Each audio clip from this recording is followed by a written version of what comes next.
Let me tell you about the movie Ad Astra. In the near future, the solar system is rocked by mysterious energy surges of unknown origin, threatening the future of human life. After surviving an incident on a massive space antenna caused by one of these surges, Major Roy McBride, the son of famed pioneering astronaut Clifford McBride, is informed by U.S. Space Command Spacecom that the source of the surges has been traced to a base called Project Lima. Project Lima was a mission dispatched about 26 years prior to search for intelligent life in the farthest reaches of the solar system, led by Clifford McBride, who disappeared near Neptune's orbit 16 years ago. A Spacecom officer tells Roy that Clifford might still be alive and assigns him to travel to Mars to attempt to establish contact. McBride accepts the mission and is joined by his father's old associate, Colonel Pruitt. After a flight to the moon, McBride and Colonel Pruitt are escorted by U.S. military forces to the Lunar Spacecom base, traveling through neutral territory. On the way to the base, they are ambushed by pirates who kill most of the escort, leaving only McBride and the wounded Pruitt alive. Upon arrival at the base, the dying Pruitt is placed in intensive care. Roy boards a crew of 4 officers heading to Mars as a passenger. After landing on Mars, McBride is taken to an underground search facility, where he meets Helen Lantos, the director of the facility. He is given the task of recording voice messages to be sent to Project Lima in the hope that Clifford will respond. The crew apparently receives a response, but Roy is suddenly removed from the mission, as his personal connection is deemed a psychological risk to the mission's success. While in a restroom, he is visited by Lantos, who reveals that she is from Mars and has only been to Earth once as a child. She also tells him she is the daughter of Project Lima crew members. In a secret conversation, she shows Roy classified footage from Project Lima, which reveals that Clifford's crew mutinied against him, trying to return to Earth, forcing him to kill them all by shutting down their life support systems.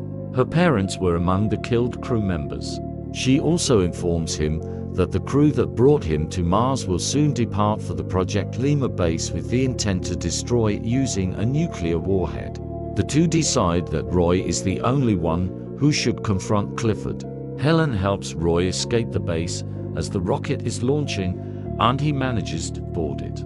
After he reveals himself, the crew is ordered to neutralize McBride. Despite his efforts, the confrontation results in the death of the entire crew. During the long journey to Neptune, he reflects on his relationship with his father and his estranged wife, Eve.